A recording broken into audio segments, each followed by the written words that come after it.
Hello everyone. Hi Bobby. Hi Bhupendra. Hi Hi, Samir. Harvey. Uh, Hi, hi, hi. hi. Yeah, I'm Rohit Hi. Vats from News 18, and I hope you guys are not tired of giving interviews. So, um, Not at all, not at No, all. no, we're all charged up. We're all charged up. I would just start with Bobby that uh, playing a dean, that too of a police academy. So far we have seen you in action roles, beating up goons and all that, but this time you are strategizing things. How was the experience? It was very interesting. It was so different from any other character I've ever played in my life.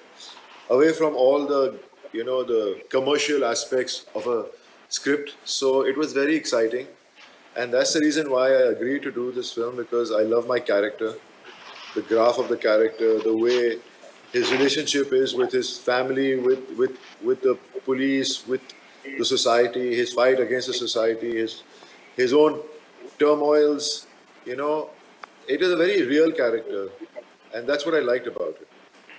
So on that note only, I would like to ask this to the three newcomers with you, and especially starting with Bhupendra, Hitesh, and Samir, whosoever wants to answer this.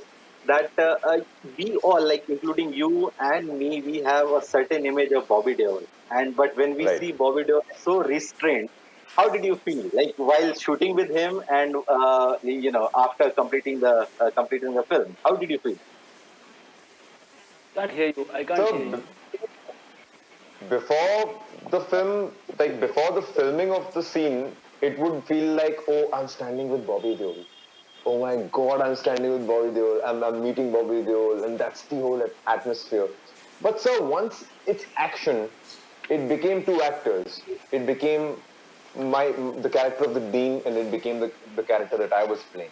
And I'd safely say that for all the boys as well, because that's the atmosphere that is on a set, and that's how our director was leading us, and that's how Bobby sir made us feel comfortable about it. It was just two characters. Once cut happened or before rolling, it was, oh, I'm with Bobby sir, I'm with Bobby sir. Even when we met him for the first time, he broke the wall and he broke the ice immediately. It wasn't that he took more than 2 minutes to break the ice with us. It took him 2 minutes to break the ice with us, and that was it. Then it became a team. It didn't become anything else other than that. Right, right, and We you have been acting. Bhupen, Yes, please. Bhupender Bhupendra, चला गया. Sameer. Bhupendra जी नहीं जैसे भूपेंद्र. उन्होंने कहा I have same experience. हम लोग rehearsals के लिए जब मिले थे फर्स्ट टाइम बॉबी सर के साथ आज रीडिंग है तो we all are charged up और आज तो ठीक से पढ़ना है यार। अभी तो ठीक है जो भी 19-20 चलता रहता है, आज तो पूरा मतलब जी जान लगा के पढ़ेंगे, ये सब हो रहा था। और हम वहाँ पे गए, बॉबी सर को देखा तो माइंड में वो सब आई एम 90s किड्स, तो वो सब चल रहा था, सोल्जर ग्रुप, बिच्छू, soldier soldier, that long hair, तो वो सब आ रहा था। और वी वर मतलब अंदर से बहुत नर्वस थे, लेकिन बाहर ऐसे दिखा रहे थे कि यार नहीं नहीं अभी पढ़ना है, तो वो नर्वसनेस रीडिंग में ना आनी। तो वो सब हमारा बैटल चल रहा था। But as Hitesh said, literally 2 minute नहीं लगे वो नर्वसनेस ब्रेक करने में बॉबी सर को। उन्होंने कहा यार बैठो, चलो नाम क्या है, कहाँ से आते हो। I used to travel from Thane, so Thane यार वहाँ पे तो हम पिकनिक जाया करते थे। ये सब नॉर्मल चैटिंग शुरू हुआ और वो धीरे धीरे एक टीम और वो टीम बनता गया। दैट्स व्हाट आई से। सो भूपेंद्र, सवाल ये था कि बॉबी देओल के साथ काम करने हाँ में, हाँ, because Bobby I am sorry, मैं बिकॉज बीच में Bobby Bobby Deol will remain a superstar for us like for ever. That's true. So we yes, will never forget that scene absolutely. when he stops the train in Soldier, like just a hand and the train stops there. We will never अरे forget अरे, that. How was your experience while working with Bobby Deol? My experience was totally, मतलब मैं मैं गांव में था जब मैं बच्चा था। हम पहली बात तो मैं खुश था कि एक हीरो है, उसके साथ काम करने वाले हैं। मैं बच्चा था, I was in a village, तो we used to go to the river. हम जाते थे नहाने के लिए नदी में। तो हम इनके इतने बड़े फैन थे। अब बाल छोटे अपने, इनके पेरेंट्स मारते हैं, तो बाल तो लंबे हैं नहीं, हम नहा के आते थे तो भी अंडरवियर को अपने माथे में लगाते थे ऐसे करके, और फिर सोल्जर सोल्जर और उनके साथ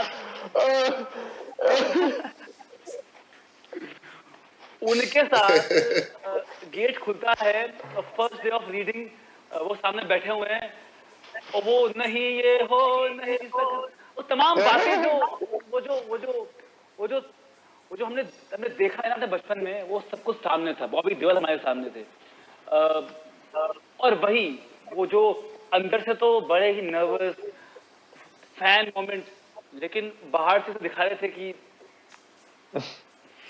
humble constraint. So that और brings me back. Yeah, that brings me back to sorry? you, Bobby. That you have been acting for 20 years. This question is for Bobby.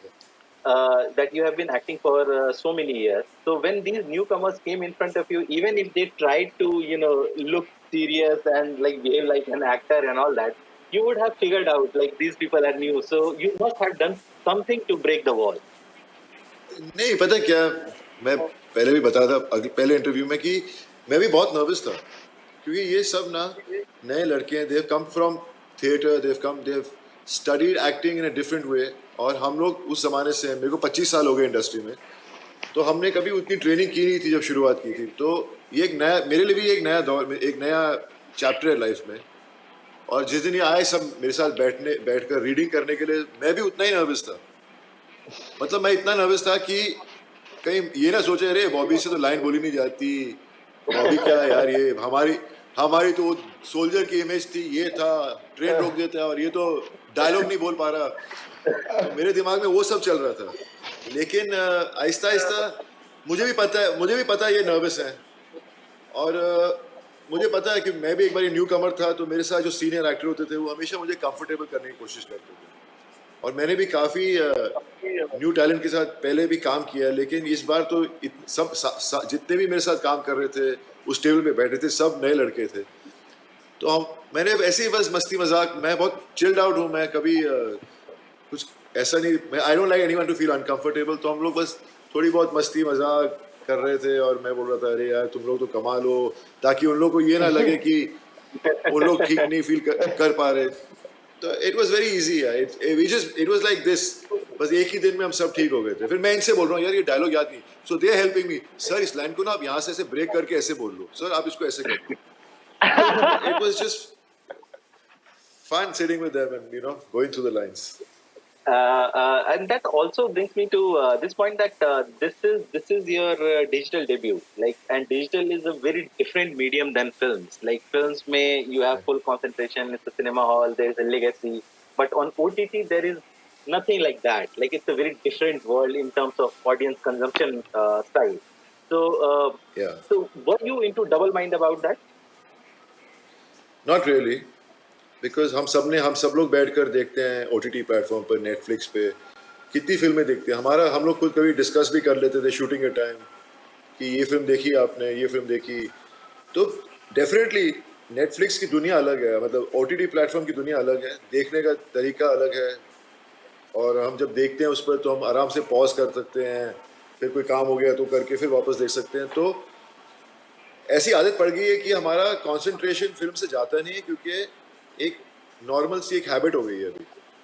तो you start enjoying watching on television, on the web platforms, and you enjoy it because that's the new way of looking at and getting entertained. तो मुझे नहीं लगता इससे कुछ फ़र्क पड़ता है। एंटरटेनमेंट तो चलती रहती है, आप घर पे बैठ के देखते हो, आराम से देखते हो। और कभी कभी कोई फिल्म है अगर आप थिएटर में जाके देखो तो आप थक जाते हो कि अरे यार ये तो समझ में नहीं आ खत्म रही। ही नहीं हो रही है। पर जब आप टीवी पर देखते हो तो आप फिर भी देख लोगे पूरी पिक्चर, क्योंकि आपको पता है कि चलो कोई बात नहीं, मेरा तो कुछ जा नहीं रहा, मैं तो घर पे ही बैठा हूँ, ख़त्म ही कर लेते जब चालू की थी। तो एकदम बदल गया है, इट इज़ टोटली डिफरेंट। अच्छा, कभी आपको ऐसा लगता है कि बॉबी देओल की लेगेसी इतनी बड़ी है कि उसको मैचअप करना ही मुश्किल हो जाएगा? ये मुझसे पूछ रहे हो? हाँ, आपसे ही सवाल है। लेगेसी मतलब लेगेसी एज इन कि जो फिल्में पहले आपने की है, जो एक सर्टेन इमेज बनी है, उस इमेज को हाँ। क्योंकि 20-25 साल लगे उस इमेज को बनने में, उसको तोड़ के नया एक्सपेरिमेंट करना कितना आसान या कितना मुश्किल है? बहुत मुश्किल था। मैं तो बहुत सालों से चाह रहा था कि मैं अपनी इमेज को चेंज करूँ। मैं हमेशा ढूँढता रहता था मुझे कोई ऐसा कैरेक्टर मिल जाए, जिसको करते वक़्त मुझे इतना मज़ा आए, ताकि लोगों को भी दिख सके मेरा वो दूसरा साइड, जहाँ एक as an actor I can portray different kinds of characters, जिनकी इमेज जैसी मेरी बन चुकी थी वैसी उससे अलग है एकदम। तो मैं बहुत खुश हूँ कि मुझे ये मौका मिला है इस फ़िल्म करके।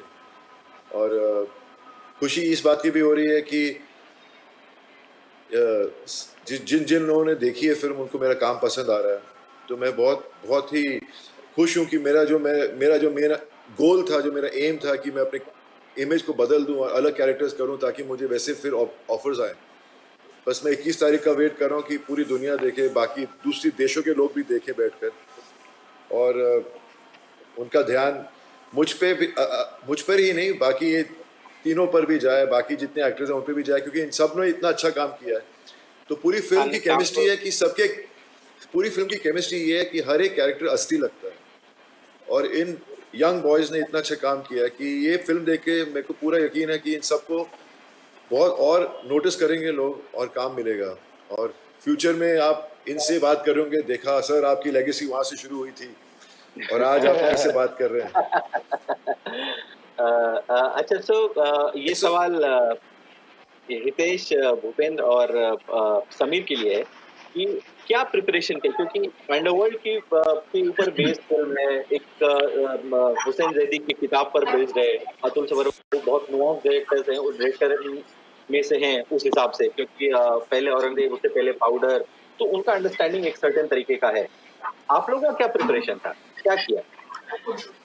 सब प्रिपरेशन जब हमें पता चला कि हम शॉर्टलिस्टेड है and you know we are shooting in 1 month, तो प्रिपरेशन पहला स्टार्ट हुआ जो फिजिकल ट्रेनिंग हमारा था।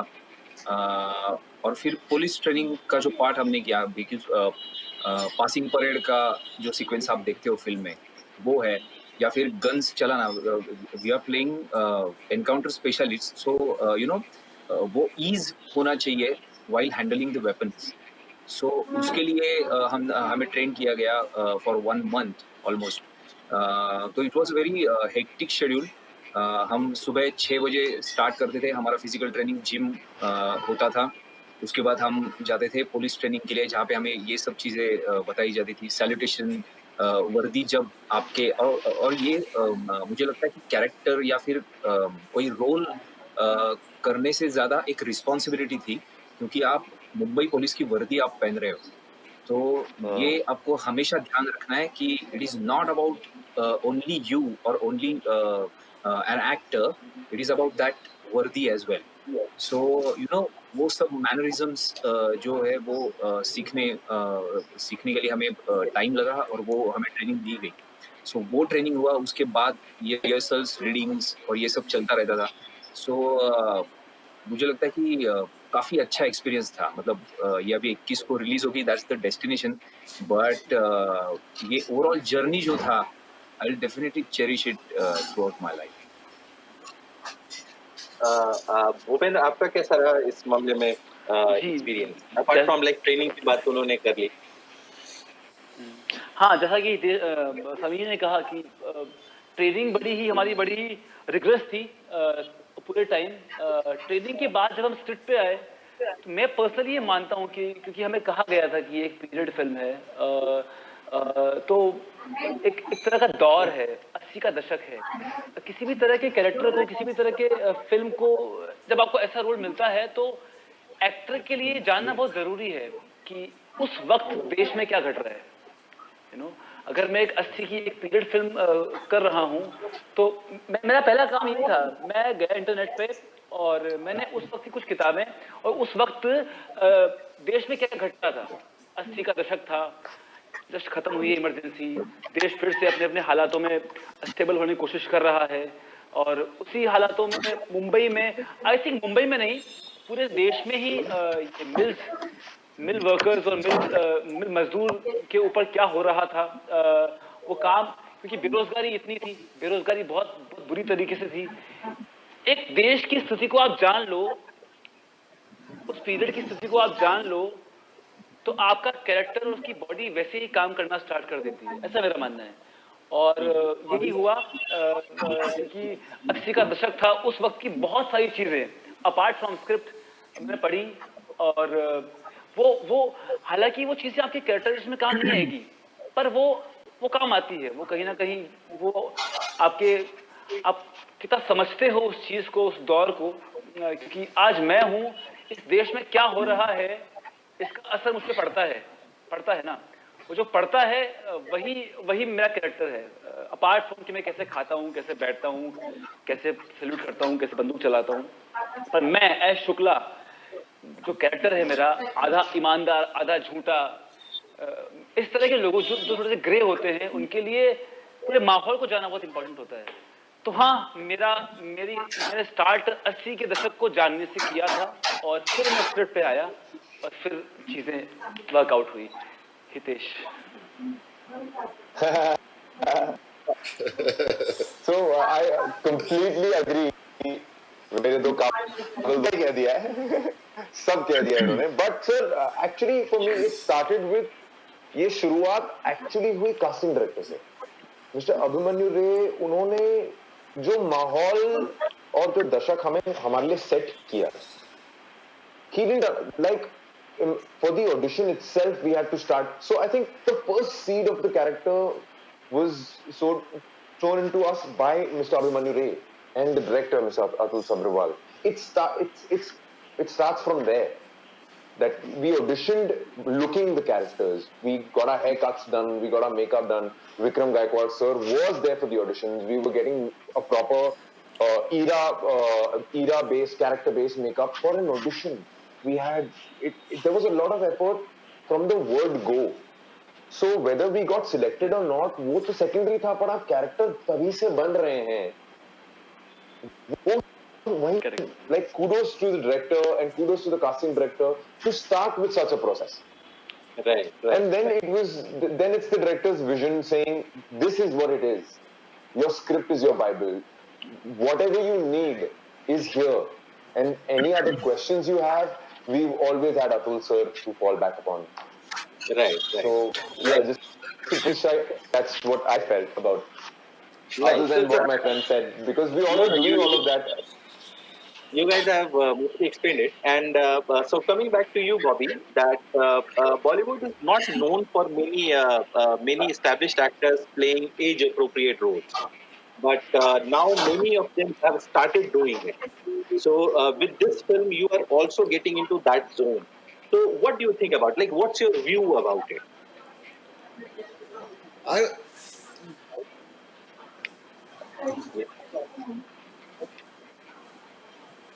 Yeah, Bobby. Please. See basically क्या है कि एज आई सेड, ये कैरेक्टर, ऐसे कैरेक्टर्स ही मैं ढूंढ रहा हूँ जो अलग दिखें, मेरी इमेज से अलग दिखें। और अभी टाइम आ गया है कि इतने साल हो गए हैं, मैं भी चाहता हूँ मैं कुछ अलग करूँ, क्योंकि वो प्यास बुझी नहीं है कि मैं, वो प्यास इतनी है कि मैं अलग अलग चीज़ें करूँ अब, ताकि मैं खुद उस प्यास को बुझा पाऊँ। क्योंकि as an actor the quest to find good work is always going to go on. It's a journey. It's a never-ending journey. पर किस्मत में जो आता है वो भी बात है, लेकिन किस्मत के भरोसे ही नहीं जी सकते। तो मैं ये हमेशा कहता हूँ कि ढूंढते रहो, काम ढूंढते रहो, कभी ना कभी तो मिलेगा वैसा काम जो आपको चाहिए। So I think I have used up all my time, but I didn't tell you guys earlier, but I have already seen the film, and I think वो प्यास बहुत अच्छे से बुझी है। काफी अच्छा काम किया है आप लोगों ने। So all the best and good luck for your film. Thank you.